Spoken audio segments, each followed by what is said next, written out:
Call tonight's meeting of the Deer Valley Governing Board to order at 7 p.m. Let the roll call show all members are present. Dr. Zurbach, could you be so kind as to lead us in the Pledge of Allegiance, followed by a moment of silence?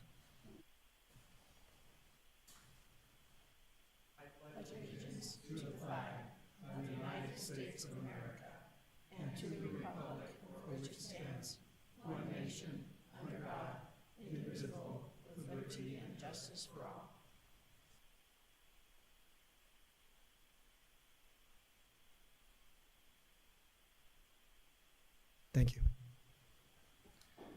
Do I have a motion to adopt tonight's agenda? So moved. Is there a second? All those in favor? Aye. Aye. Any opposed?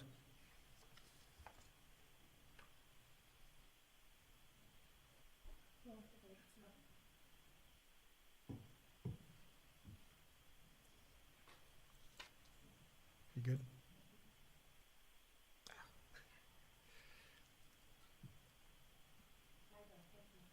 Thank you, Mrs. Taylor. First item on tonight's agenda, item 3A. Dr. Galligan?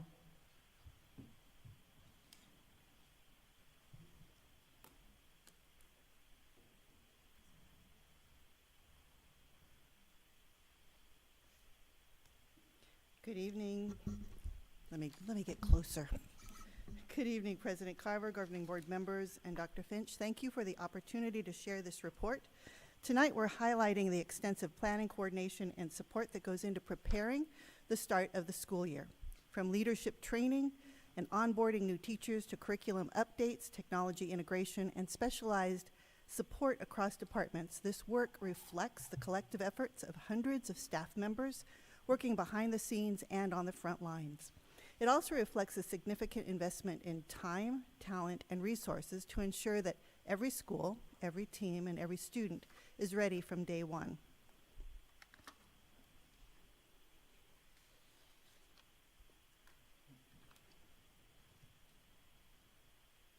Each summer, the work of launching a new school year starts well before students walk through our doors.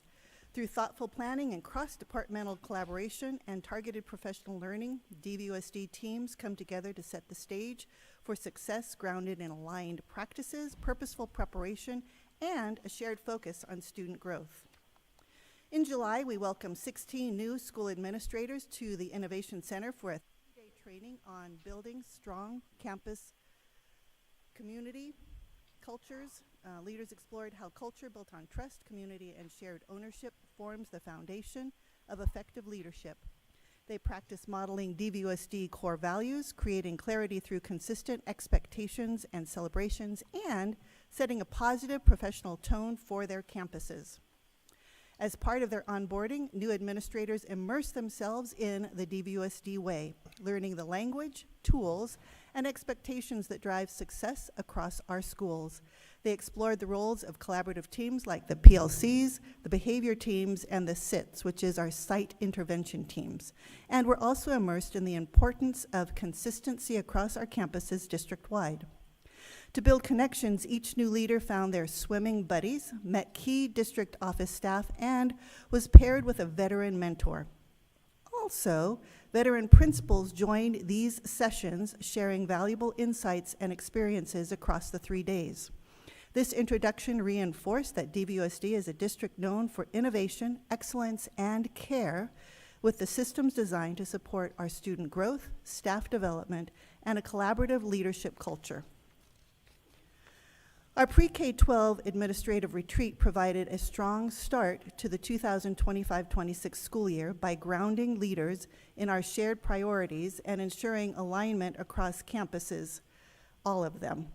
Over 2 days, site leaders engaged in collaborative learning around district initiatives, including strengthening MTSS A and B, deepening Tier 1 behavior practices, connecting instruction to walkthroughs and evaluation, and ensuring excellence for special ed, our English language learners, and gifted students. Leaders also focused on staff management, building effective teams, and fostering positive school cultures. Day 2 centered on preparing for pre-service week and launching Start Strong with clarity and intention, and we'll talk a little bit more about both of those.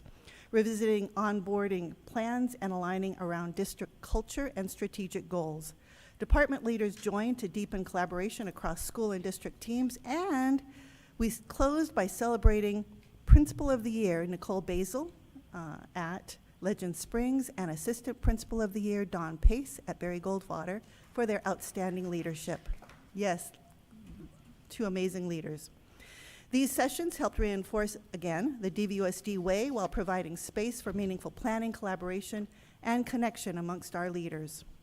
A key focus this year has been deepening our alignment to the DVUSD way, our shared commitment to instructional excellence across the district. This work reinforces a consistent, student-centered culture that supports high expectations and equitable outcomes. Leaders and educators engaged in professional learning centered on high-level instructional strategies designed to boost student engagement and cognitive rigor. Strategies focus on active learning, purposeful questioning, creating inclusive classrooms where all students are both supported and challenged. By prioritizing these practices, we continue to strengthen instructional coherence and build classrooms that reflect the values and visions of the DVUSD way. As I mentioned earlier, Start Strong is an initiative that is a key part of our professional learning plan for all K-12 educators. It provides a structured yet flexible opportunity for every teacher to engage in essential curriculum training through a self-paced Canvas course designed to ensure consistent and effective implementation of our guaranteed and viable curriculum. The course is tailored by content area and grade level. It includes updates to curriculum documents, pacing guides, assessments, grading guidance, and instructional resources. It also introduces and reinforces, again, the DVUSD way and our district-wide instructional priorities, helping all educators begin the school year with alignment and clarity. But there's even more to that. In addition to supporting our returning staff, Start Strong is a valuable tool for our campuses for onboarding teachers who may join us throughout the year, as well as long-term substitutes who need quick, reliable access to current curriculum and instructional expectations. Principals also use Start Strong to stay informed on recent changes, enabling them to provide effective support during classroom walkthroughs and instructional conversations with their teachers. Ultimately, Start Strong helps ensure that every educator, whether they start with us on July 31st or later in the year, has access to the information and tools they need to deliver high-quality, consistent instruction from day one. Discovering DVUSD is a cornerstone of our induction process, equipping educators both new to the profession and new to our district with the knowledge, tools, and confidence to thrive in Deer Valley. This year's event brought both groups together for a high-impact introduction to DVUSD's guaranteed and viable curriculum, laying the foundation for instructional consistency and quality across the district. Participants explored our pacing guides, instructional resources, and assessment tools, and learned how to access and implement district-approved and board-adopted materials and initiatives. By day's end, new teachers were aligned with DVUSD expectations, prepared for the year ahead, and connected to a unified instructional culture where every educator understands the why, what, and how of teaching and learning in DVUSD. HR provided 7 days of training to our teacher prep program teachers, new to profession teachers, and new to DVUSD teachers. The new to profession onboarding experience was structured across 3 key days, each designed to build foundational knowledge and practical readiness for the school year. On day 1, new staff received an overview of DVUSD, including the district's mission, expectations, and culture. On day 2, the focus shifted to, as I mentioned, the curriculum and technology overview in Discovering DVUSD, where our specialists, our curriculum specialists, our district mentors, and technology department provided grade level and content-specific tools, resources, and implementation strategies. Student Support Services also introduced our information management system, and Learning Center teachers participated in training for the unique learning system that they use. On day 3, the spotlight was on instructional planning. Teachers applied what they had learned to begin planning for the year with guidance from district mentors, the curriculum department, and Student Support Services. Throughout onboarding, staff had opportunities to collaborate, build peer connections, and receive tailored support in their roles and grade levels. One of the most important days was that last one I mentioned, because that's when the teachers come together with what they've heard over the last couple of days and put it into, what am I going to do for the first week of school? Additionally, our district mentors, along with April Fraley and Stephanie Eubank, introduced the new teacher mentoring program, sharing the district's vision and offering effective strategies for creating positive student-centered classrooms. The final day of district onboarding, that's day 4, was designed to celebrate and empower our new staff as they prepared to join their campuses.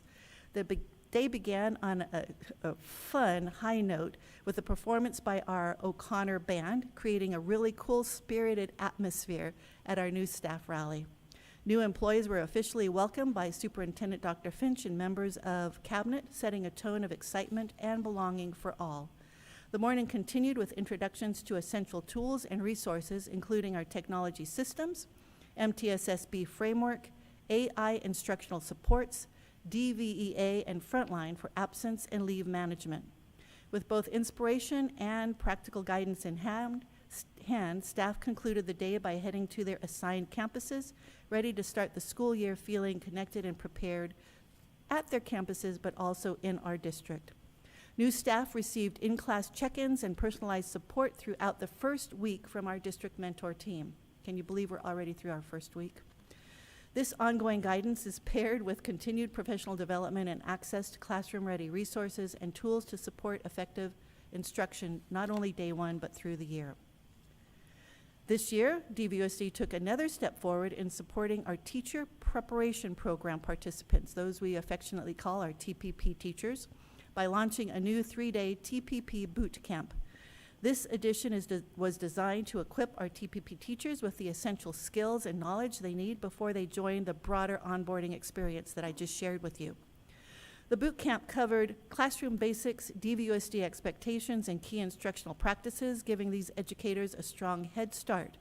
As a result, they come into those 4 days that we just talked about, those pre-service days, better prepared, more confident, and ready to engage at a deeper level.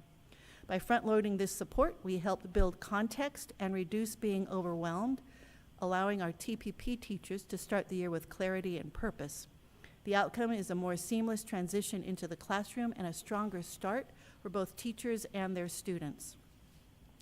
The TPP Bootcamp provided focused foundational training to prepare our participants for a strong start in DVUSD classrooms. Over the 3 days, participants built skills aligned with district expectations and instructional priorities. Day 1 was the overview, success criteria, and ethics session led by April and Christy. Day 2 was Arizona State Standards and a deep dive into Madeline Hunter's essential elements of instruction. If you know anything about Madeline Hunter, she has been around for about 1 billion years with hands-on lesson design. Day 3 was a Paxis Institute training on proactive classroom management, establishing routines, clear expectations, and developmentally appropriate reinforcement. We all know, if we've been in the classroom, that classroom management is probably the hardest task and the hardest skill to grab hold of if you're a new teacher. The boot camp equipped our TPP teachers with essential tools, context, and confidence to begin their DVUSD journey. Fall semester classes begin August 20th for our special ed cohorts and August 21st for our general education cohorts, and these are our TPP teachers because they are teaching and learning at the same time. They meet once a week from 4:30 to 7:30 throughout the school year. Student Support Services delivered targeted trainings to ensure new special education teachers and general education staff supporting students with exceptional needs were ready for a strong start. Our Learning Center teachers received training on the Unique Learning Systems, ULS, for students with significant cognitive disabilities, along with 2 in-depth IEP Pro sessions on managing special education plans. General education teachers attended a 1-hour overview of IEPs and 504 plans to clarify their roles in providing accommodations and modifications. In addition, new staff participated in a 3-hour teacher support and curriculum training to learn DVUSD's expectations, all of our available resources and curriculum tools for high-quality, compliant instruction in all settings. To support our youngest learners, Student Support Services provided targeted training for our early childhood educators at the start of the year. On August 1st, Child Find screenings helped identify and evaluate young children who may need special education services this year. Staff in our Arizona Head Start program attended the statewide Little Dreamers, Big Dreams pre-service training, aligning teams with Head Start priorities, compliance, and instructional vision. Our developmental preschool teachers participated in sessions on creative curriculum implementation, classroom setup, and strategies for supporting preschool students with disabilities. These trainings ensured early childhood teams had the tools, structures, and knowledge to start the year strong and serve students effectively from day one. Student Support Services also provided beginning of the year training for new and returning itinerant staff. Coordinators from each of the domains, such as speech, motor, psychology, nursing, TSW, hearing, vision, BAT, we throw a lot of acronyms around here, and SES, led sessions focused on role-specific expectations and service delivery. These trainings helped ensure alignment, consistency, and strong support systems across all campuses. On July 15th, nearly 100 campus and department secretaries from across DVUSD gathered for the annual quick kickoff meeting led by our own Sheila Taylor to prepare for the new school year. The morning focused on district updates, staff recognition, and collaboration, while the afternoon provided training on updated processes, and the secretaries were joined by school accounting clerks and registrars. In addition, those accounting clerks and registrars completed their own targeted training prior to the first day's start, ensuring school offices were fully prepared to welcome parents and students. Throughout the year, classified office staff continue monthly professional development on topics such as school safety, customer service, technology, and other essential job skills, keeping our front offices ready to serve our communities. Each summer, before the school year begins, DVUSD hosts Tech Fest, a dynamic professional learning event that unites teachers, support staff, and leaders to explore innovative tools and strategies for teaching, learning, and daily operations. Through hands-on sessions, participants dive into new instructional platforms, digital collaboration tools, and classroom-ready tech tips that improve efficiency and boost student engagement. More than just training, Tech Fest builds connection and collaboration, ensuring staff head into the new year energized, confident, and ready to leverage technology to make learning more engaging and accessible for every student. This year's Tech Fest featured high-interest sessions on AI and education, core platforms that you all have heard about like Canvas and our Google Workspace, creative tools including Adobe Express, Canva, and Viewboard, and purposeful tech integration through tech chats and tech playgrounds, giving our staff practical strategies to boost engagement from day one. During pre-service week, DVUSD partnered with the Arizona Educational Foundation to bring spheres of industry experiences to Mirage and West Wing. This initiative helps staff explore how workforce expectations like collaboration, adaptability, and problem solving connect to classroom learning. Through interactive sessions, educators reflected on how to design instruction that builds real-world skills and prepares students for life beyond school. This partnership reinforces our commitment to relevant, engaging, and future-focused learning, and will continue for the next 2 years, and we appreciate this partnership with AEF. To kick off the school year, the Project Momentum Showcase highlighted the impactful work in strategic planning by our Project Momentum schools that they engaged in over the summer. Teams shared key learnings, action plans, and data-informed strategies to strengthen professional learning communities and align with district goals this year. The annual event served as both a celebration of progress and a launch pad for continued momentum, reinforcing our shared commitment to high-impact practices, purposeful planning, and results that support every learner. The District Pre-Service PLC Day, one of the 4, is focused on teacher collaboration with our PLC teams or in our multi-school teams. The day began with targeted facilitator training to support both new and experienced team leaders in strengthening collaborative practices. In the afternoon, specialists across areas such as EL, Career and Technical Education, Fine Arts, Gifted, and Technology engaged in district-wide team meetings to align on priorities, share resources, and plan for a successful year. The day set a strong foundation for collective work focused on student learning with teacher collaboration. We're going to step back to the beginning of the summer. So at the end of last school year, Deer Valley hosted a PLC summit for Project Momentum Schools designed to help educators reflect, collaborate, and plan for a strong start to the 25-26 school year. The summit brought together teacher teams to engage in focused conversations around curriculum instruction and assessment. And that Project Momentum showcase that I talked about, this was really the launch pad for the work that they did over the summer that they showcased across all of our Project Momentum schools. Throughout the day, our teachers analyzed data, reviewed instructional priorities, and aligned on key next steps to strengthen collaborative practices within their professional learning communities. The goal was to ensure every team left with a clear plan for continued student-focused work and a strong foundation heading into the school year. And if you could have been at the Project Momentum Showcase, you would have seen and heard the work from not only our teachers, but our principals, and how proud they were of what they had accomplished and the work that they wanted to get into this year. But here's something that we don't always hear about when we talk about how we start our school year. Behind every smooth first day of school is the work of our non-educational services team. So take a look at some of the numbers there. This includes transportation, food and nutrition, grounds, IS&T, print services, maintenance, just to name a few of our non-educational services team. In the weeks leading up to opening the day, these teams prepared buses and routes, planned and served thousands of meals, ready classrooms and campuses, ensure our technology systems are operational, produce critical materials, and keep our facilities safe and functional. Their efforts ensure that when students arrive, everything from the bus ride to the classroom is ready, welcoming, and running seamlessly.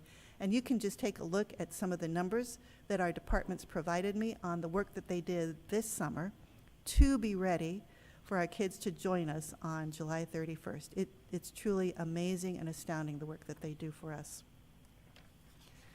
In addition, in those preparation nights, Meet the Teacher Nights welcomed our families into each of our schools, building connections between students, parents, and educators to set a positive tone for the year ahead. And then guess what? Day one happened, July 31st, 2025, and we had fun day on that day. Thanks to the months of preparation, the first day of school year was filled with smooth starts, smiling faces, and the joy of beginning a new year of learning together. We proudly welcomed all DVUSD school administrators, including our newest principals and assistant principals, on the first day of the school year. Their energy, enthusiasm, and commitment to their staff, their students, and their community set a strong, positive tone for the year ahead. Our support staff, including secretaries, paraprofessional, cafeteria teams, bus drivers, and many others, are the heart of our schools and departments, ensuring every student and staff member has what they need to succeed each day. From greeting students in the morning to keeping our campuses safe, clean, and welcoming, DVUSD's support staff bring dedication, skill, and care that make our schools and departments thrive. Exciting for us, a few of our DVUSD schools were visited by local news stations to highlight the start of the school year. Fox 10 visited Legend Springs Elementary School, where they got to be part of the school's annual Cheers and Tears breakfast offered to families on the first day of kindergarten after dropping their students off. DVUSD Principal of the Year, Nicole Basil, toured them around the event and explained the importance of it as a school community event to kick off the school year together. 12 News featured 2024 at AZT STEM Teacher of the Year, Jamie Hansen, at Canyon Springs, discussing AI in the classroom. She talked about how Canyon Springs STEM Academy emphasizes AI literacy and ethical use of AI tools to become integral in the education process at that campus. The first day of school brought smiles, excitement, and new beginnings as students, teachers, and families came together to launch the year. Across DVUSD, classrooms and campuses were filled with fun, energy, connection, and shared commitment for a successful start. This presentation reflects the alignment, preparation, and care that go into setting up a successful school year. It's the result of countless individuals across roles, campuses, and departments coming together to ensure that every staff member is ready to support students from day one. At the heart of all this work is our people, dedicated educators, leaders, and support staff who bring their energy, expertise, and commitment to every piece of the planning process. The work they do behind the scenes make visible differences in our classrooms, and as I know all of us, are grateful for the time, talent, and collaboration that make it all possible to start this school year. Thank you. Thank you, Dr. Galligan. Any comments from the board? Dr. Galligan, I'll just say that it's kind of funny for me as the summer went along, getting back into the school year, folks would see me and say, so did you enjoy your summer? As if there's time off being taken. And it seems to me that y'all do more work during the summer than maybe you wait for school to start so that your workload gets a little bit lighter, it seems, because that's some amazing stuff. And I really appreciate the download on that so that we can all be up to speed with all of the hard work and effort that went into executing the first day of school. So appreciate you. Thank you. Thank you. Next item on the agenda is the consent agenda. Dr. Peck? I move that the governing board approve consent agenda items 4A through 4K. All those in favor? Second. All those in favor? Aye. Aye. Aye. Any opposed? Nay.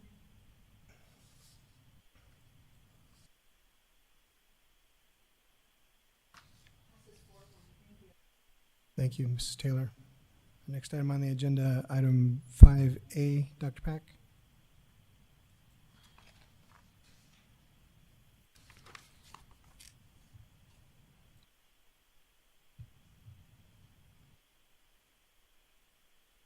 I move that the governing board approve professional travel for superintendent to attend AASA National Conference on Education in Nashville, Tennessee. Is there a second? Second. Dr. Finch?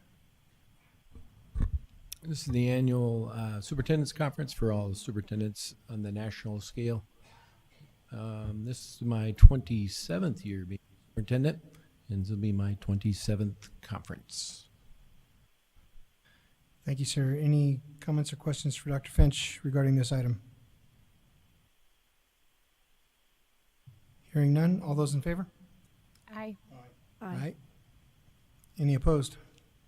Nay.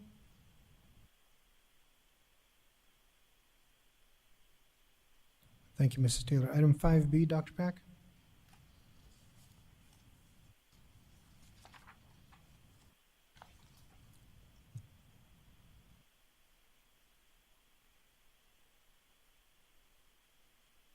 I move that the governing board accept the administration's recommendation to pre-approve the addenda as presented. Is there a second? Second. Any discussion? Hearing none, all those in favor? Aye. Aye. Aye. Any opposed? Because there is still student activities paying for because there's student activities still paying for actual salary prior to student approval. I am going to have to vote nay because that's not legal. So that's my reasoning, and I vote nay. Thank you, Mrs. Fisher. Mr. Botfeld? Thank you. Thank you, Mrs. Taylor. Next item on the agenda, item 5C. Dr. Pack.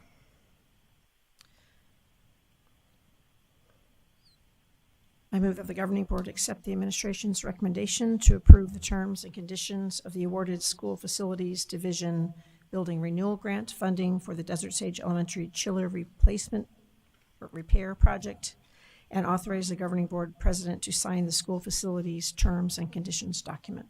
Is there a second? Second. Any discussion? Ms. Mock. President Carver, members of the board, superintendent, and guests. I am honored to present this evening. It's not the first terms and conditions for grants from the School Facilities Division, Building Renewal Division that you've approved, but it's the first one that I am presenting. So I really want to give a shout out to our facility staff. We talked about kind of some of the summer work they do, and they do a lot of technical work, but it's not always the paperwork. And Jeff Long, Jeremy Bouchong, and Justin Ellison in the facilities department have really done a fantastic job. This is actually, I think, our 4th building renewal grant. And there were many, many years, well over a decade in my history in the district previously, where Deer Valley didn't qualify for any of these projects. And we're very pleased to put this forward so that we can get some additional funding to help make sure our chillers and HVAC systems are working properly for students. And I'll take any questions. Any questions for Ms. Mock? I just have a comment. Mrs. Fisher? I am sorry that years ago a wall in Glendale fell, but I'm really glad that every district in the state is just really benefiting, including Deer Valley. Ms. Mock is correct. We had not seen the School Facilities Board do anything other than absorb funds for a couple of decades. And so it's nice to see that they are, and it's nice to see that they are including the larger districts, and especially the air conditioners, because that is a large expense for us. Thank you, Mrs. Fisher. Any further discussion from Ms. Mock? Hearing none. All those in favor? Aye. Aye. Any opposed? Thank you, Ms. Taylor. A preview item 6A, proposed Arizona School Boards Association political agenda. All board members should have seen the file in the agenda, plus received a hard copy of the changes that were formalized by the ASBA Legislative Committee. I'm speaking to this just because I was in the room and part of the committee. The committee sought to streamline their platform, as they have heard many grumblings over the years that it's too lengthy, it's too cumbersome, it's very repetitive. And so what they sought to do, if you'll go through there, you'll see there's really not a whole lot of red compared to last year, and there's probably more crossouts than there are additions this time around.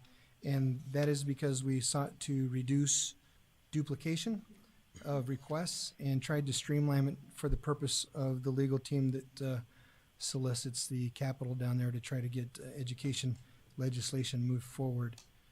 I'm happy to entertain any questions for any of the red marks that you see. I can report that none of the items that we brought forward as Deer Valley Unified School District were adopted, although they did keep the request from last year about modifying the definition of harassment and bullying at the state level on the political agenda, as there was a change crafted, but it did not make it out of committee this year. The folks that crafted that are keen on bringing it back, and ASBA is keen on revisiting it since we actually got somewhere with that.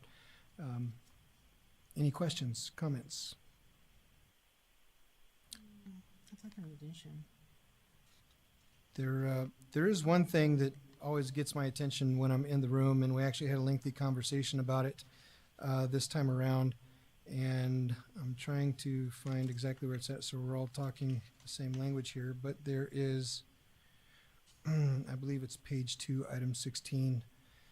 This has been on the platform for quite some time for the ASBA. Again, the ASBA represents the entire state, so sometimes we have to keep things in mind, but give districts the authority to provide affordable housing options to faculty and staff based on the local housing market.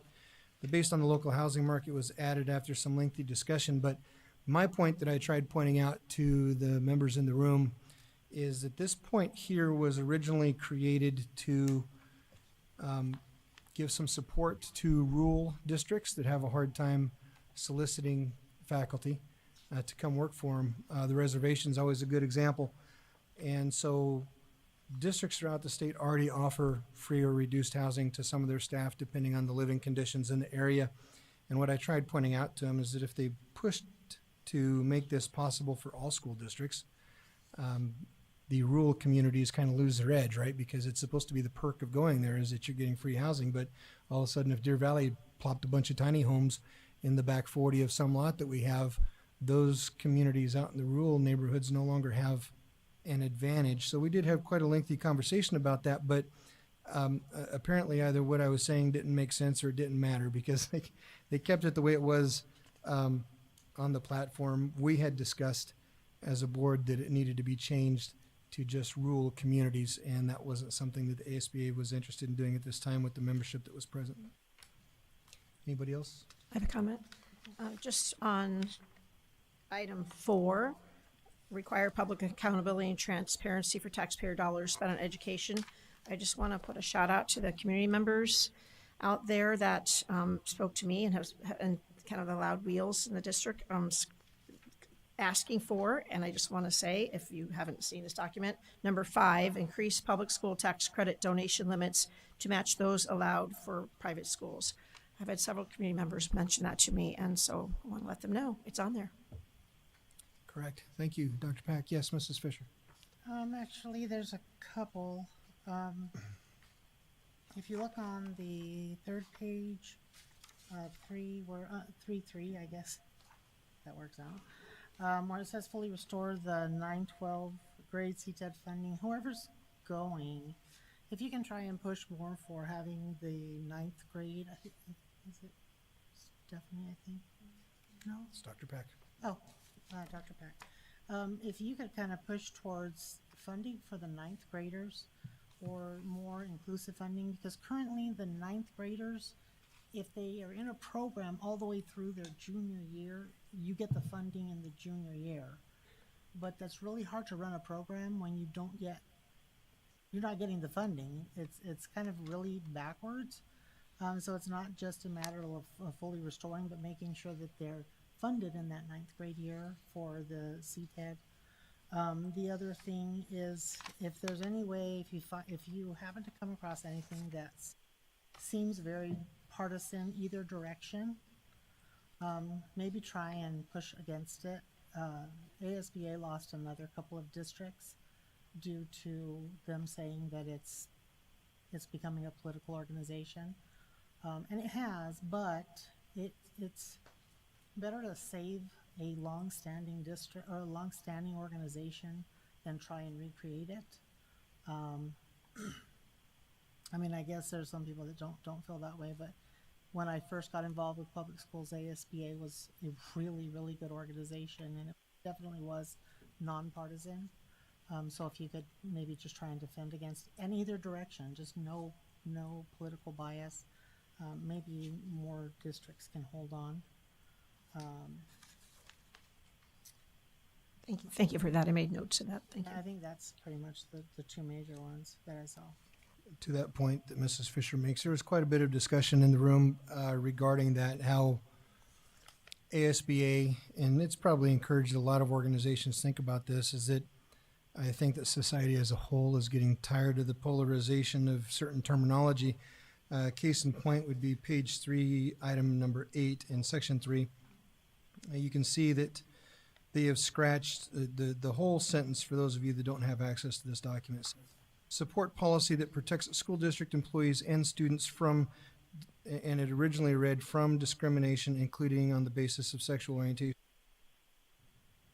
That's important, and it's not meant to be belittled, but the folks in the room decided that it was better to just change it to all types of discrimination. So support policy that protects school district employees and students from all types of discrimination. Because truly, if we're not discriminating one way or the other, that is the right statement to make. At least that was the opinion of the folks in the room. So there is the conversation going on discussing that, and that we need to go more towards the middle of the words and the terminology that we use so that we can find common ground that benefits the children instead of hyper-politicizing everything. Anything else from the board? We'll go on to item B. Dr. Finch? Okay, we have a little update from the ASBA.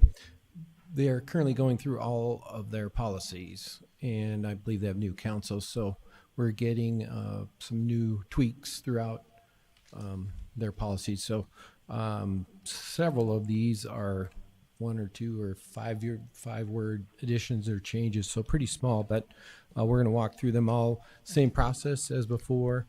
We'll have preview today. You can ask questions, or in the next 2 weeks can email me, and we can do some digging for you and see why they changed that word or not, and then they'll be brought back in 2 weeks. Policy BA School board operational goals.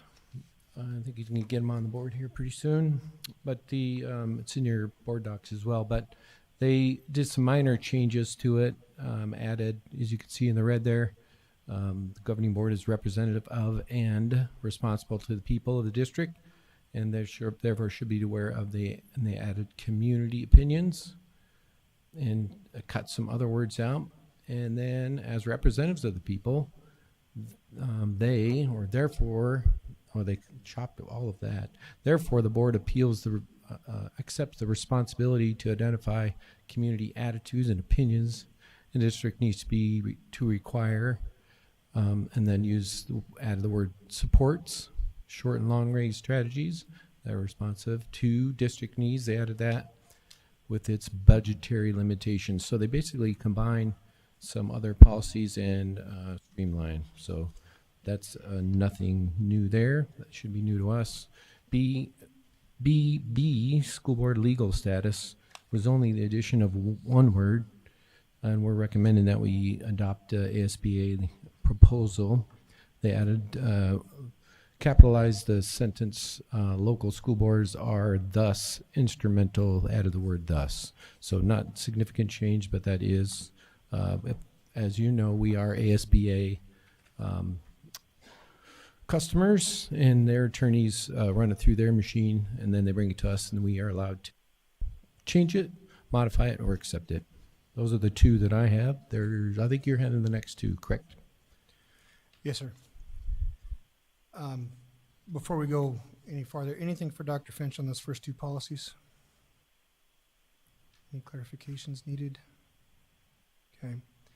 So item D, BBBA, this is actually a smash together of ASBA making a change and an effort being made to, make things a little bit more transparent and rules are the same for everybody, kind of a thing from the board. So everybody's got their 2-page adjustment. The first paragraph on page A that's in red, or if you guys rather, I can use the PowerPoint. I'm going to read the changes. Anyway, this is what's proposed on page 1, starting with governing board members. Governing board members shall have valid fingerprint clearance cards issued by the Arizona Department of Public Safety or shall apply for a fingerprint clearance card within 7 working days of taking the oath of office. Fingerprinting shall be performed at the district office and submitted to the Department of Public Safety for fingerprint checking without charge to the governing board member. A governing board member who does not possess a valid fingerprint clearance card shall ensure that an authorized site administrator accompanies the board member while on school campus or school events that are not open to the public. So that is not the ASBA part. That is actually the Mr. Carver suggestion that we make that change. I'll go ahead and cover the rest of the changes, and then we can discuss BBBA. ASBA interjects with, for a school board located in a county with a population of more than 500,000 persons and a student count of at least 250, 2 persons related by affinity, by consanguinity, or by law to the 3rd degree may serve simultaneously on the governing board, are eligible to be candidates for nomination or election to the governing board, and may be simultaneous candidates for nomination or election to the governing board. That basically says that in smaller districts, you can be related and be on the board, which generally isn't allowed. Comments, concerns, questions? I interjected that first paragraph just based on conversation we had about going to ASBA requiring the same.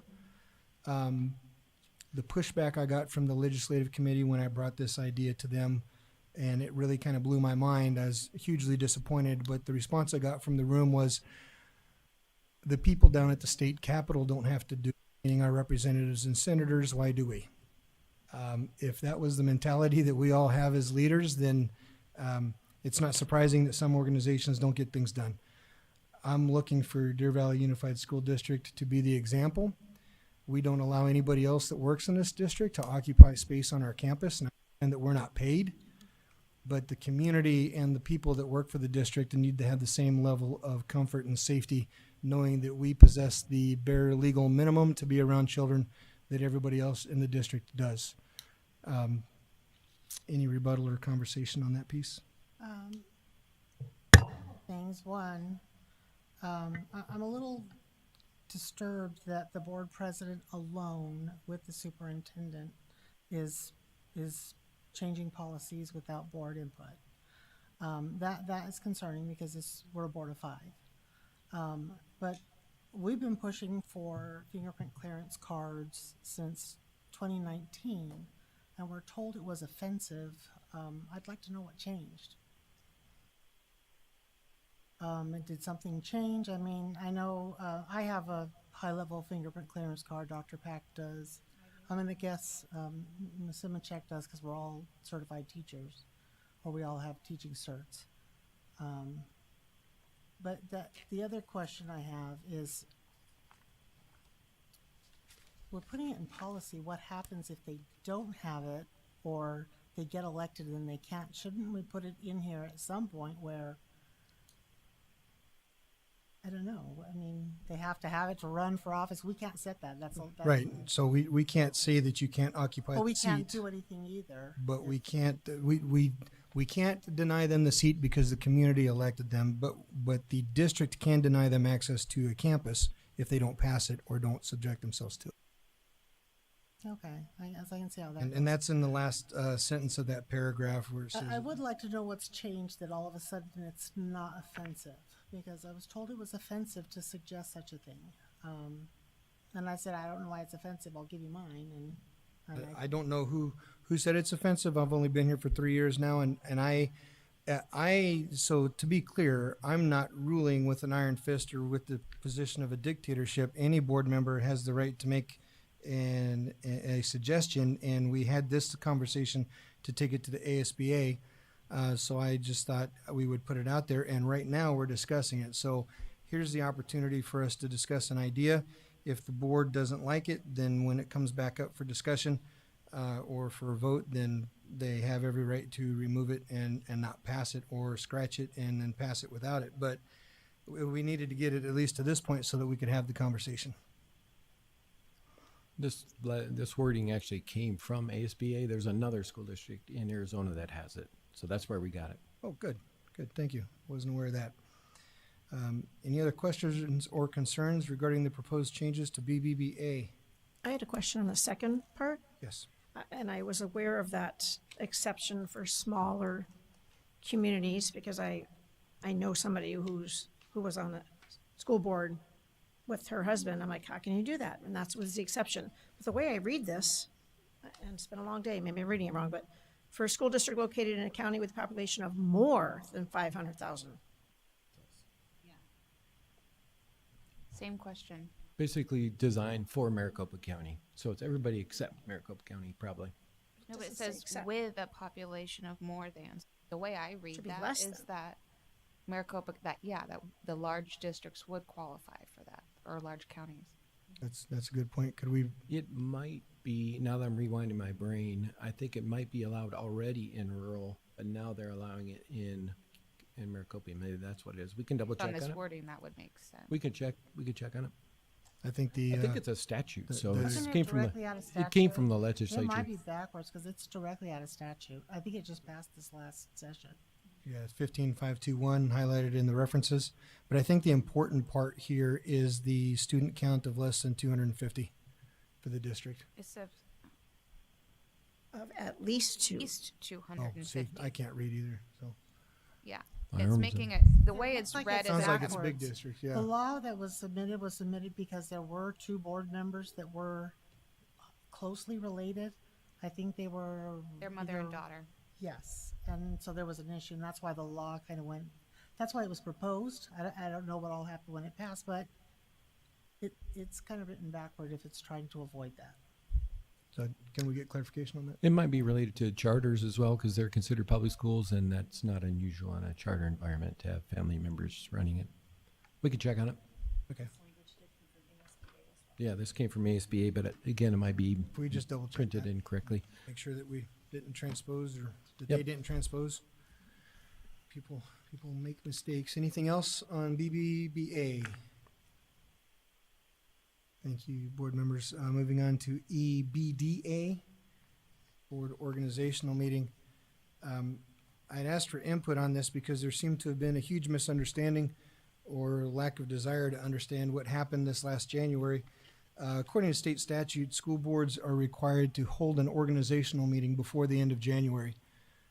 Generally and historically in the Deer Valley School District, the first business meeting for the board is their leadership election meeting. What I have felt and discovered, in my opinion, since getting on the board is that leadership election meetings turn into kind of a gotcha session because nobody knows who really wants to be in what position because we're not supposed to talk to each other.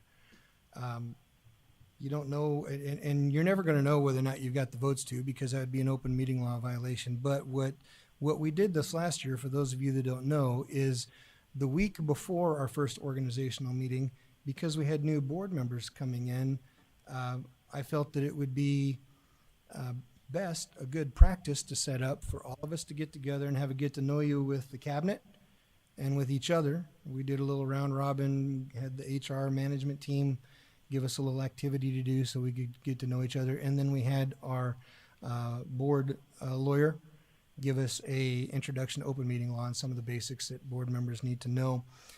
There was a little bit of an outcry from a few folks out there that thought that I was taking a little bit too much liberty with calling a meeting and not having an organizational meeting for that first meeting.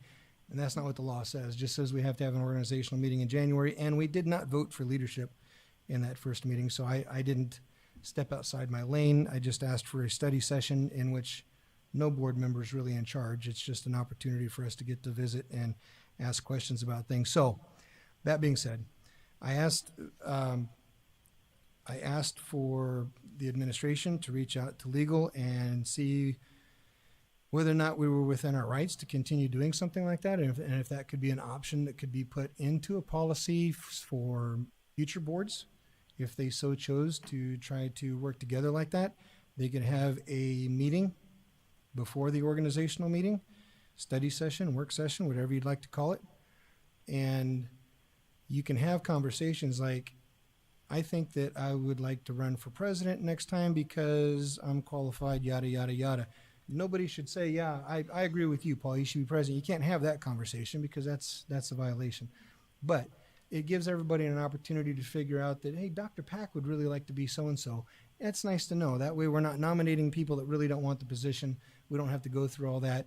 It just seems to me like it's an opportunity for us to function better as a team and a little bit less as a dysfunctional unit. And I understand that this would be extremely out of the ordinary. I don't know any other district that currently does it. But again, a lot of the policies that I've tried to suggest changes to have to do with looking forward and trying to set future boards up for success. And that's where this paragraph comes from. If a vacancy occurs, board leadership may choose to hold a special meeting, work session before electing new officers to discuss relevant leadership interests and to promote team building prior to the scheduled organizational meeting. It was worded in such a way to where it's not a requirement. It is an option for the existing board, whatever combination of people that happens to be, to call for a meeting before we get started with the new calendar year. And that's enough rambling. Go ahead, Mrs. Fisher. Actually, this is under review with the Attorney General, so it probably should not be something that we do right now. The meeting that was held in January was an open meeting violation. Number one, we did not have anyone authorized to call a meeting. We had no one authorized to hire an attorney. We had previously paid for training of the new board members, the identical training. So we wasted district resources. And the Attorney General is currently looking at it. It is an open meeting violation to have a quorum of the board with all of our administration, to have a closed-door meeting behind the scenes where the public is not privy. The whole point of an open meeting law is so that our public is respected. We do not represent the district. We represent the public. And everything that we do should be in the public, unless it's an executive session or something that's set up by law. So The only reason I would see to put this in this would be to cover the current open meeting law that's being reviewed by the Attorney General. Kind of a, see, we put it in policy, it's not a violation anymore. So I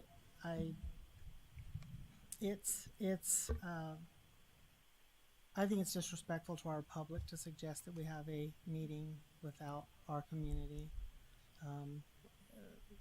Follow the protocol, have that first meeting, and have it open to the public. This is my opinion. Thank you. Any further discussion? I just had a question on the verbiage, board leadership. If a vacancy occurs, board leadership may choose. Who falls under board leadership? So we have 4 leadership positions on this board that we elect every year. If the president isn't around, vice president's not around, delegate's not around, assistant delegate. So that's what's meant by leadership. And that paragraph is actually talking about leadership where it's inserted. It's talking about the board president, so it's inserted there as well. And there's 2 things that you can fix. Number 1 is you can live stream it, so it's open to the public. And you can also, our board attorney actually gave us this language, so she says it's legal. This wording is legal. So if you do approve it and the Attorney General turns it over, then you just would remove it, but Right. he or she won't. And just for the community's 2 cents, our board legal was present at that first meeting as well from get to go, because she did present the training during the open meeting part of it. So any further discussion regarding this one? Well, that would explain why the CYA is being put in place. But I'd also like to know where we got a fourth leadership position. We don't have any assistant. We have an alternate delegate. An alternate delegate, but that's not a board leadership position. No, but it's an Those are- elected position. You potato. Okay. Okay. Anybody else? Hearing none, we'll move on to, looks like F. Dr. Galligan. President Carver, this is an update, a legislative update to limit wireless communication devices, really cell phones, for our kids, unless it's required by an education, the teacher, and learning, or in an emergency, or if it is required for a medical condition. So that's the major change. We've been working with our administrators on this particular policy since last spring, actually, so that we would be prepared for this school year. Thank you, Dr. Galligan. Any discussion regarding F? Dr. Galligan, G? Policy IKF, we seem to always have this policy come back to us each year after the legislative session. The particular changes here are very specific to, let's say a student takes the ACT, this is a very specific example here, takes the ACT outside of our state assessment. So our state assessment is the ACT at high school for 11th grade. But if a student took it outside of here, they could submit that score to the district as their state score. So that's one of the changes here. And then the other is there are some provisions for a student who may need to take the state assessment, which is an online assessment, take it in a written version. So those are the 2 big changes for the grad requirements in policy IKF this year. And just for clarification, the copy that I'm looking at doesn't have any red line, but anything that's underlined is new? That is And correct. anything that's struck out is being deleted? That is correct. Thank you, Dr. Galligan. Any questions or comments for Dr. Galligan regarding this item? Thank you, Dr. Galligan. Dr. Zurbach, letter H. Thank you, President Carver, members of the board, Dr. Finch. I have 3 policy previews for you this evening. The first is JH, student absences and excuses. The policy update for this particular section is driven by an update in statute 15807D, which adds mental or behavioral health as a reason for an excused absence. Any questions for Dr. Zurbach regarding this item H? Hearing none. Dr. Zurbach, you want to move on to I? Thank you. Policy JIH, student interrogation, searches, and arrests.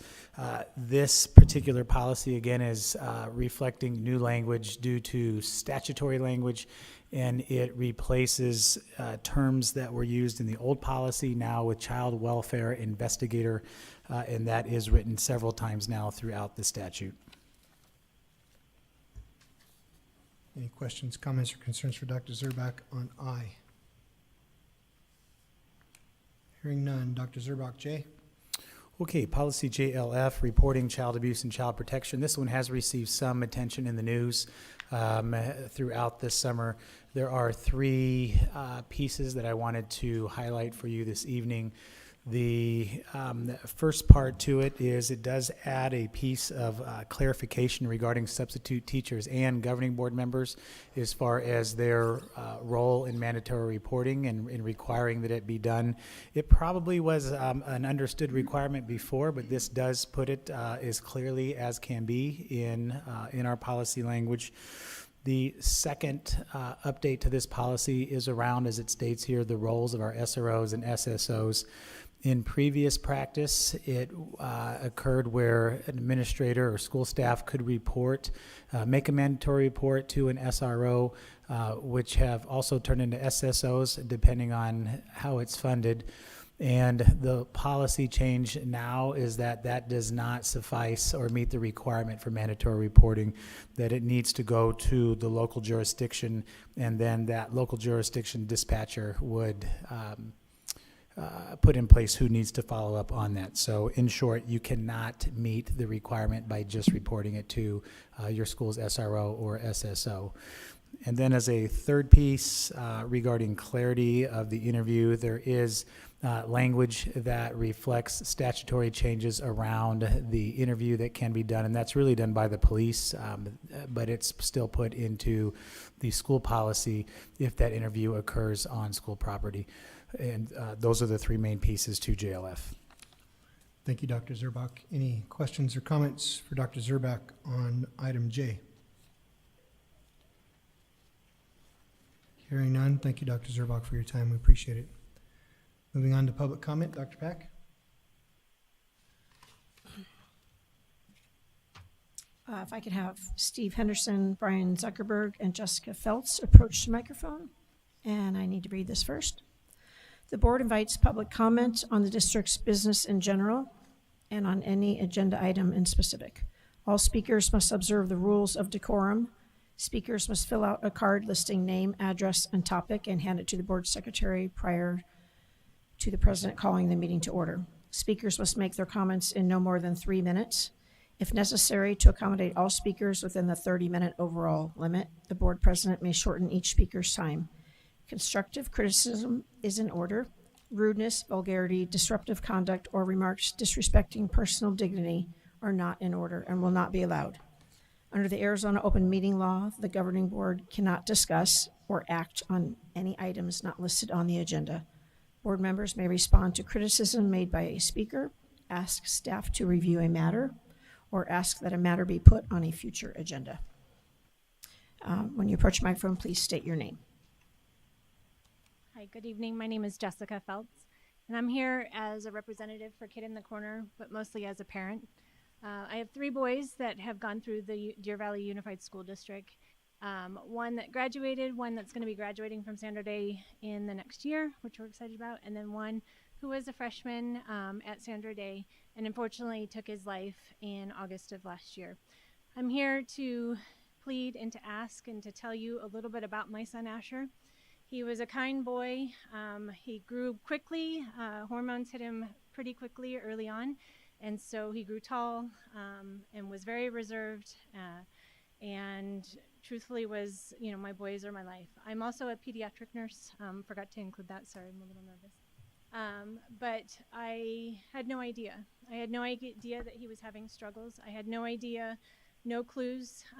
They say, you know, suicide is preventable, but really, if of all people, I would have known. I've taken care of kids for many years, over 20 years, that have attempted and that have needed help and needed resources, and I knew of the resources in the community. And so, board, I'm here to plead with you to help us to increase awareness, and whether it be with the organization that I've connected with or it be with you know, any organization of the choosing, but really as a representative of Kid in the Corner, what they've set out to get into the middle age or the middle school, to educate not only the kids about mental health, to stop the stigma, to reach out to that kid in the corner, to reach out to those kids that may be struggling, to be kind to each other, but also let's get the resources out there for not only these kids, but all those as well as these families that may need it. And so just again here to plead with all of you to help another family so that they don't have to go through the pain and the suffering that I've gone through. Again, if I would have known, I would have done anything in my power. My boys were my life, and they are my life. And so to know that he struggled and I didn't know, being that he was a boy, likely, I know that the stigma is out there in regards to that, but he never came to me. He never gave me clues. There was no note. There was no nothing that would have indicated. I strongly believe in my heart that he made an impulsive decision with the struggles of transitioning from grade school to high school. It was a lot. And Sandra Day, as you know, is a big school, has a lot of kids. And so that transition was hard for him. But he didn't come to me. I was in the house. He didn't come to me. I was there. He didn't tell me that he was struggling. The only clue that I had was the night before he wanted to switch a class. So again, that impulsive decision of a 14-year-old boy not being able to process their feelings and to understand. And so I just want to ask you guys to, again, get it out in the community, whether it be through Kid in the Corner or it be through any other organization, and help us get the word to stop the stigma of mental health. Thank you.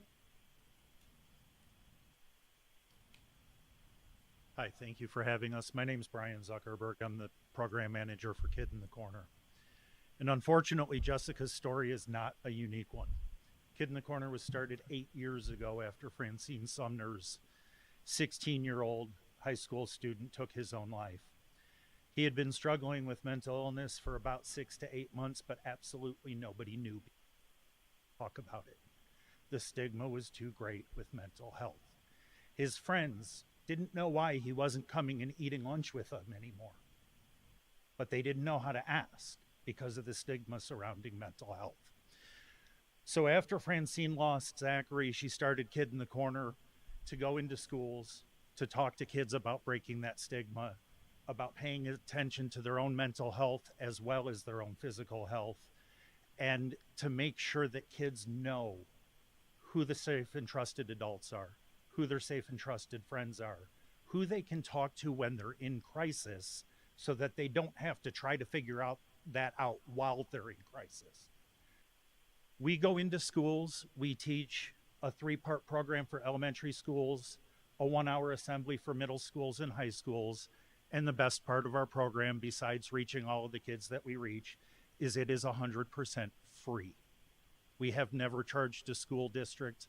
Last year we touched just shy of 5,000 students and would love to come and talk to your kids and work with them, whether it be our regular programs or 15 minutes in freshman boot camp where we can say, we understand how anxious going from 8th grade in middle school to 9th grade in high school is. This is what you're going to expect. This is what's going to happen. And by the way, the same thing's happening to every kid that's sitting next to you. So I ask for you to allow, whether it's us, and I hope it's us, but if not, any other mental health orgs into your schools to let these kids have the resources that they need, because in addition to the pressures that, or to the challenges that they have right now, the pressures are just insurmountable. Thank you.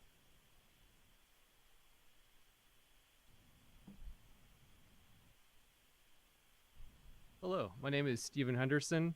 My children Gwen and Connor attend Arrowhead Elementary. I'm here tonight to request an exception to the 1.5-mile bus policy due to a serious safety concern. To reach school, my kids must cross Utopia and 71st Lane. That's a crosswalk with a blind curve and speeding traffic. Despite the 25-mile-per-hour limit, drivers routinely exceed it. This isn't a minor issue. It's really dangerous. Before school started, Gwen and Connor started practicing crossing, and one car stopped when they were working through their practice run, but then halfway through, another car sailed through the opposite direction, just missing Gwen's bike by a couple of feet. The driver stopped after the crosswalk and yelled at my kids. After they drove off, we were shaken, but we were lucky too because nothing happened. So it was a tough moment for me as a parent to see that, and I'm still pretty roughed up from seeing how close that was. This isn't an isolated issue. ABC 15 Safe Streets profiled that stretch of Utopia in 2024 after neighbors raised alarms. The city agreed the crossing area is unsafe. Their engineers are adding signage, but they can't install speed cushions due to the median, so the danger remains. Still, DVUSD Transportation denied my request for bus service. They cited the 1.5-mile rule and offered a non-existent walk path, then suggested a longer path along a busy arterial. Meanwhile, a bus stop is just a few doors down from our home. So I've exhausted every option with the transportation group.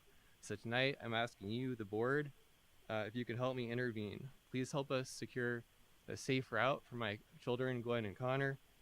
No policy like this should outweigh a children's safety. Thank you.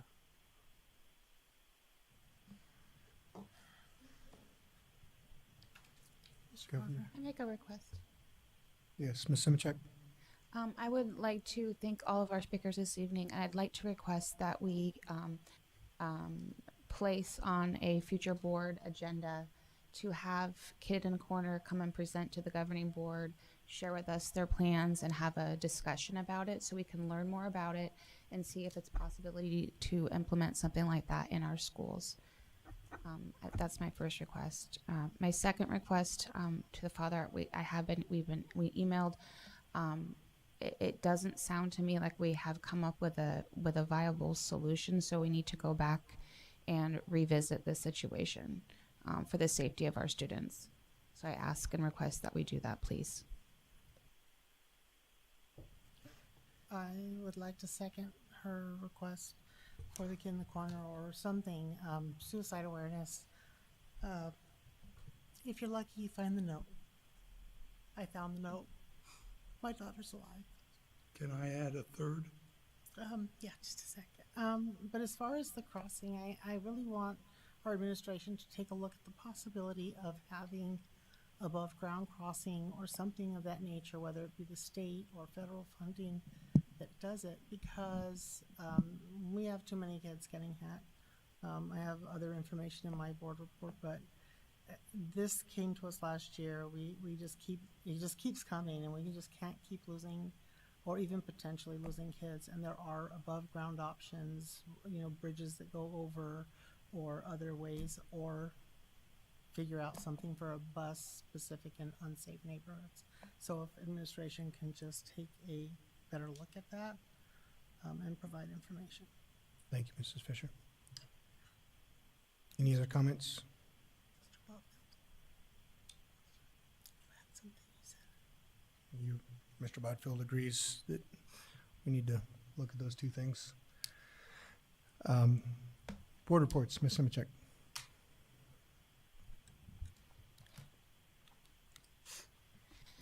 Well, thanks again to our two speakers that came tonight. This is something that I'm extremely passionate about. I have a daughter who just graduated from high school and a 10-year-old, and it's one of the biggest fears I have, constantly, bullying and kids not having a place to go to talk to that person. And those of us that have the opportunity to do that and have those types of relationships, but we all know as parents in the room, those teenage years are very challenging and there's so much emotion going on, and we need to provide more than just a single outlet or so to our students in that regard. And this to me feels like it could be a wonderful opportunity to open up that conversation within our communities, especially our school communities, in age appropriate ways. So thank you. Just want to say welcome back to our students and staff. I really appreciate Dr. Galligan's presentation this evening. I got the opportunity to go to my daughter's. She's she's a fifth grader now. I just forgot about that for a second. She's a fifth grader now at our wonderful district, and I enjoy going to meet the teacher night.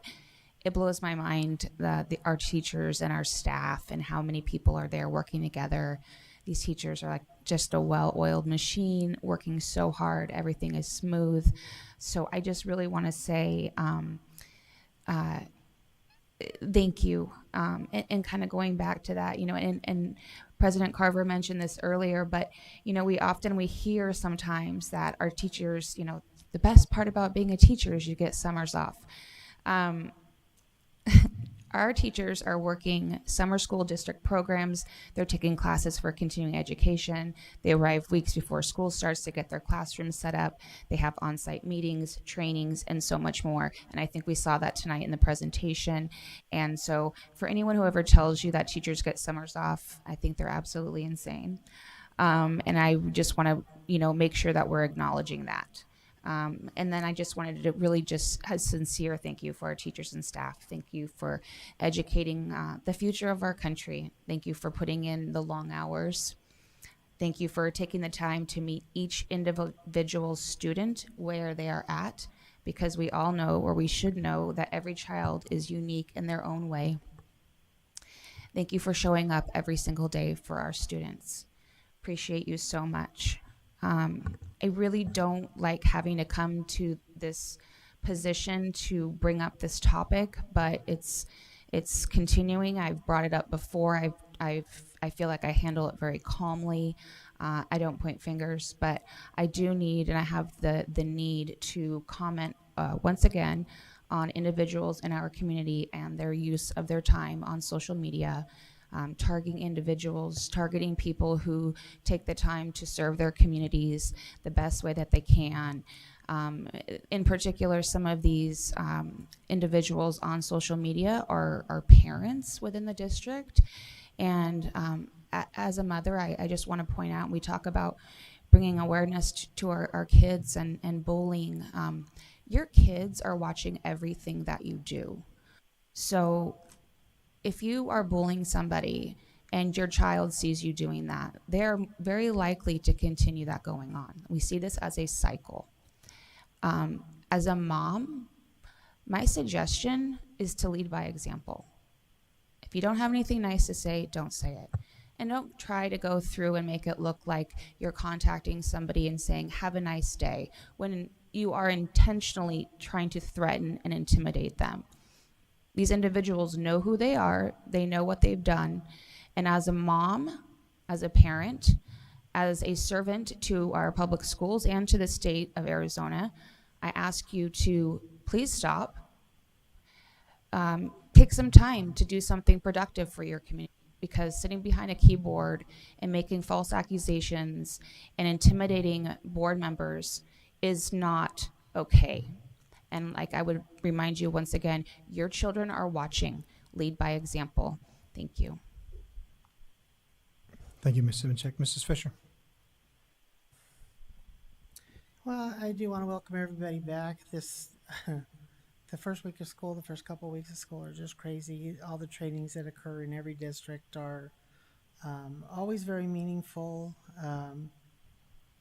Sometimes we're when they're online, it's just very, very long. So I want to give kudos to all of our employees who sit through them, especially the online ones. And I do hope that our district took the time to do the FEMA ones this year, because they are extremely boring, but extremely important. I have a couple of requests. I do want to request again that the backup to the vouchers be uploaded with the voucher. It's meaningless without the backup. And without us looking at it, we really were voting on just, aggregate numbers. I also would like an update on some of the various investigations that we had reported to us. And then we've also had some employees or former employees who've reported having been blackballed. So I would kind of like to have an update on that as well. I had some of the most random things brought to my attention, and Friday update answer was not a complete one. As far as the Peoria one, okay, I can't dispute or the answer to that, so it either is or isn't. But I had community members come back to me and say, well, we weren't talking about that. We're talking about the Solutions Tree Model PLC. You guys have lost that certification or whatever that is.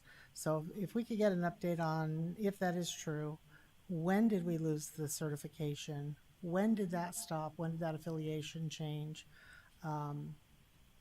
I tried to do a little bit of research, couldn't find anything, couldn't see anything. So if you just let us know when that occurred, why that occurred, and what that actually means for Deer Valley with Solutions Tree. The Department of Education said it would have to be either directly from them or the district to provide information. I also had a lot of transportation concerns brought to me. Specifically, after one of our students was in the accident, and thank God he is recovering, but what was brought is that there are a lot of accidents in that area.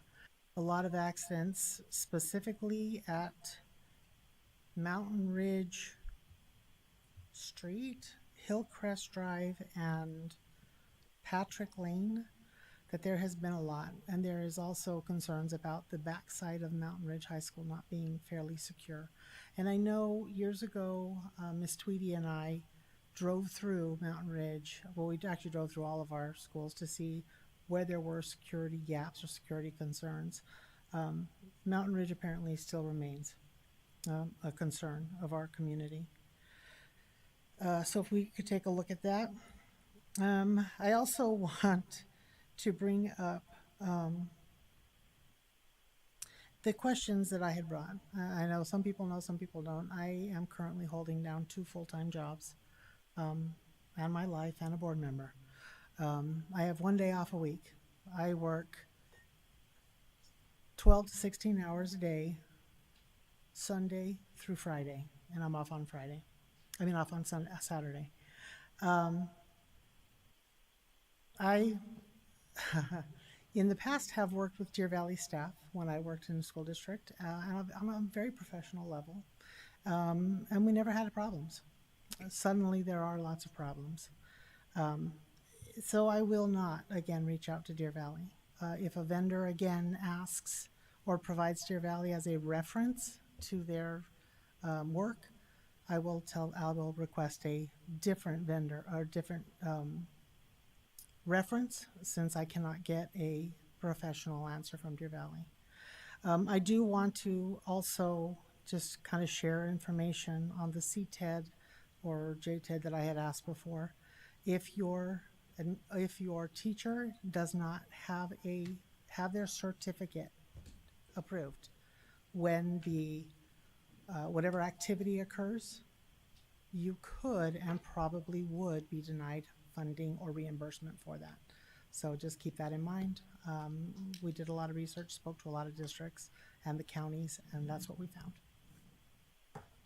Thank you, Mrs. Fisher. Mr. Botfeld?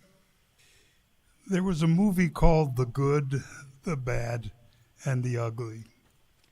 What I'm going to talk about is the good, the misinformed, and the ugly.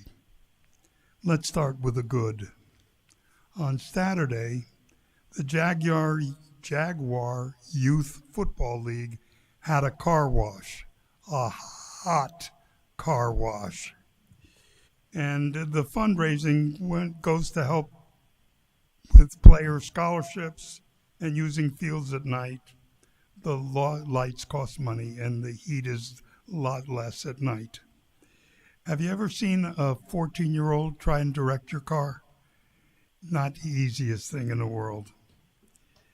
Members of the LD3 community donated much needed supplies to Mirage and Park Meadow Title I schools, underserved Title I schools, and people like Crystal, Katie, Jeanette, Larry, Doug, Marcia, and Julie donated, packed, and helped deliver 7,749 supplies like pencils, pens, notebooks, and paper valued in excess of $5,400.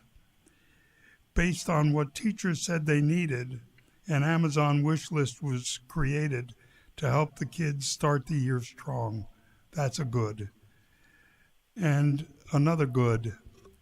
Dozens of people, including Kelly Fisher, Katie Snell, and many others, have suffered through heat to put cards on vehicles in school parking lots to raise awareness regarding the M&O override and land sale. Now let's talk about misinformation. The M&O override is being misinformed many places. One of the big notes that the misinformation tries to do is to say DVUSD schools have failed to improve student outcomes. The facts are simple.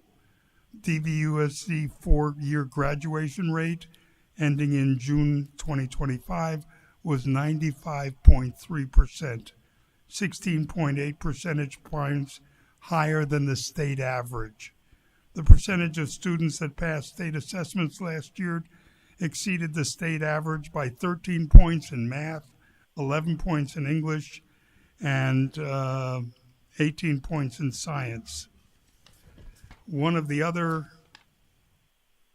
things that people say that is misinformed is people have wrongly stated that the money raised by the M&O and override, M&O override and land sale goes to administrators, not teachers or classrooms. The facts are simple. DVUSD spent 72.5% of its fiscal 24 budget on classroom spending. That includes instruction, student support, instructor support. This is above similar very large unified school districts in Arizona. 9.4% of the budget goes to administrative costs, but 2/3 of that figure goes to retirement benefits. Now the ugly. Oh, that's me. Thank you. Thank you, Mr. Bodfeld. Dr. Pack. I want to start first by asking everyone to keep the Mountain Ridge student who was injured on August 1st and his family and all involved in our thoughts and prayers, and to actually keep all children in our thoughts. Thank you. In July, I had the opportunity to visit the non-instructional building for purchasing located at 21st Avenue in Deer Valley. Materials and supplies are housed there, lots of toilet paper, and the two huge walk-ins, a walk-in freezer and a walk-in refrigerator. The Science Resource Center is also there with all the FOSS kit supplies reorganized and more durable tubs. Also in July, I visited another non-instructional building that houses IS&T, facilities, and transportation at 51st Avenue behind Deer Valley High School, and I got to see where my neighbor works. Hi, Joe. Welding, carpentry, the print shop, 200 buses, bus repair bays, the car wash bay, tech repair shop with two techie guys repairing student iPads. All of that, in my mind, saving money for in-house repairs rather than sending it out, including repairing upholstery on an old school bus for a school bus on an old-fashioned sewing machine. It was pretty cool. I took a picture of that. The print shop can produce metal signs needed on campuses, such as handicap parking, etc. And all these things that we do as a district, keeping it in-house, feels financially better to me than sending it to outside providers.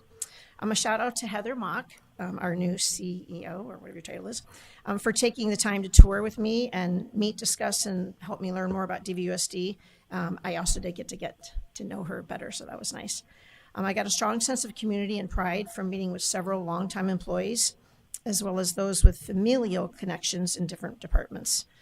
What prompted my visits to the non-instructional was a heretofore unknown roofing code, which I learned about when reviewing and signing all those district vouchers that I read every single page of. So there was a good in that. So there's a different code for instructional roofing versus non-instructional.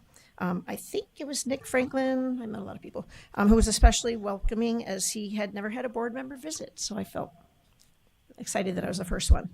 It was fun being the first, and I gained a deeper understanding of the vastness of operations for large districts such as ours. Yesterday, I was able to visit Legend Springs and was impressed with Principal Basil getting this a great start. Now that I know she's Principal of the Year, that totally makes sense. The teachers had excellent classroom management procedures up and running. It's only day 12. It felt like they've been going for a couple months. All the kids are right in step. Ms. Basil shared her success with following the data and adjusting schedules to have Ms. Gedney, the reading specialist, push in first and second grade classrooms. It was fabulous to see her in action teaching phonics skills. That's my jam. Students were engaged, and classroom teachers and assistants benefited from hearing and learning the same verbiage and concepts which they can continue to use during their school day. Strengthening this Tier 1 instruction is fantastic. The data shows it's working too. I would highly encourage other board members and school admin to see what seems like magic that is happening on that campus. Having consistency, for example, the 3 classrooms with the same phonics was gold.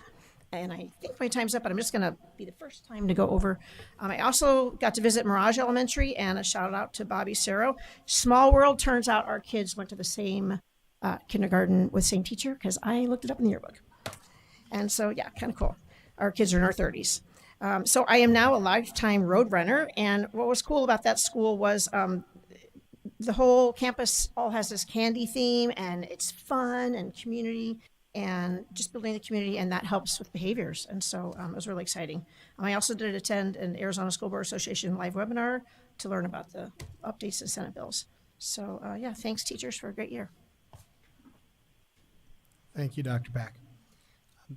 Since we've met last time, I was able to attend the Deer Valley Middle School and Barry Goldwater High School new teacher orientation on the campuses, and that was awesome. I was given a few minutes to speak to the group. I made sure that they knew what kind of district they were getting into, and all of the many awards and recognitions that we get. Deer Valley Unified really is an amazing school district, and for those of you at home and those of you that are here, if you ever need any proof to that, it doesn't take a lot to try to find it. And feel free to visit with myself or Dr. Finch, or really any of the board members if you'd like some proof to that. One of the out of the ordinary things that I have done and will be doing for the next 7 weeks is I was chosen by the local FBI Phoenix Field Office to participate in their Citizens Academy. It's an 8-week program. You go once a week for 8 weeks, and you learn a little bit about everything about, as they say, how the sausage is made. We meet down here in the building that's off of, Deer Valley Road, up on 7th. And our first meeting, they just kind of gave us a history of the FBI and what it is that they focus on. And it was kind of interesting because the FBI has been politicized so much over the last few years, but they wanted to assure everybody that as the nation's police department, no different than our local police department, it's their job to enforce the laws, right? They can't do anything if the lawyers that are supposed to prosecute the laws don't do certain things. So they were asking for a little bit of grace, but they also told us, don't be afraid to ask any questions. We've heard it all, and we've been the center of attention on a lot of things that not necessarily all of them are true. I tried to take a bunch of notes, and there's a lot of good stuff, and I'm really looking forward to the next 7 weeks. We're going to spend a day at the range, and they're going to take us behind the scenes, and we're going to get to walk through the building and see a lot of things. I doubt we'll get to touch too many things, but we'll get to see how a lot of things are done.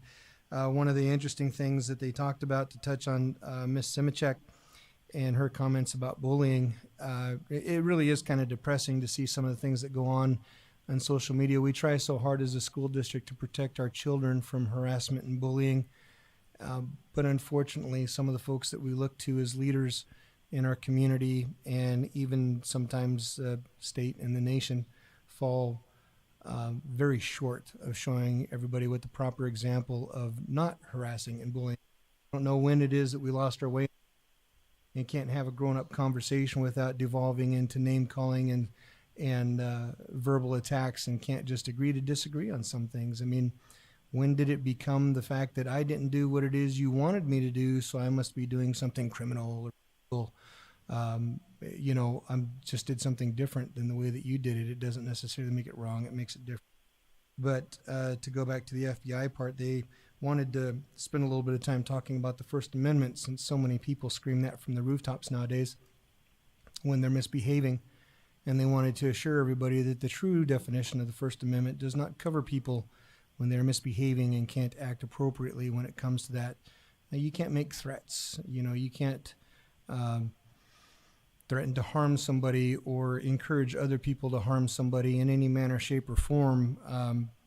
Just because you can say what it is that you want to say doesn't mean that you should, right? There's what you can do, what you should do. And we should all be doing what we should do. Don't do things just because you can. Do it because it's the right thing to do. For heaven's sakes, we have scout troops show up to this meeting to see how things should be run. And fortunately in Deer Valley, we're pretty blessed when it comes to school board meetings. I think we run some pretty good board meetings compared to most. But it's an opportunity for us to show people the right way. We are the face of the district, especially when we're up here on the dais.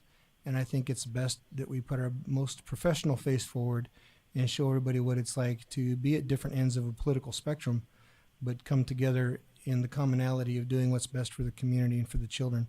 And with that, I'll pass it to you, Dr. Finch. Couple things. I wanted to start with thanking Heather Marzano and Joe DePa.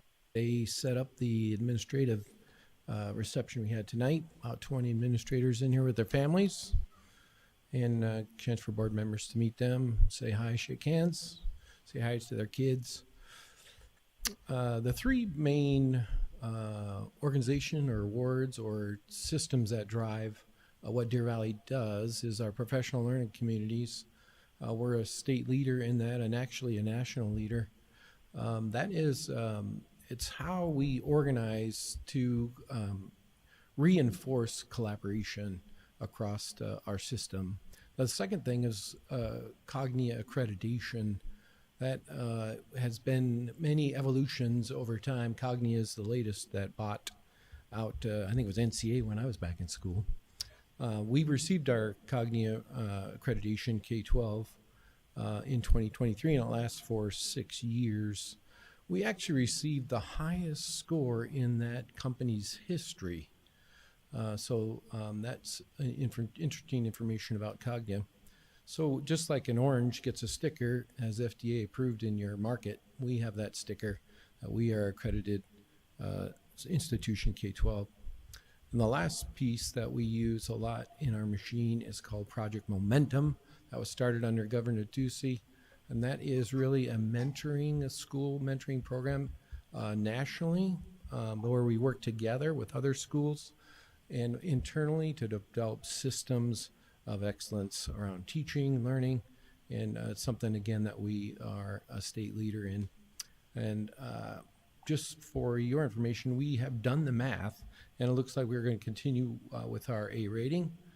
From Dr. Smith has filled me in, said it looks like we're going to continue, and we even may break more records again this year. We had 27 A schools, which was a record last year, and he's claiming we may jump over that.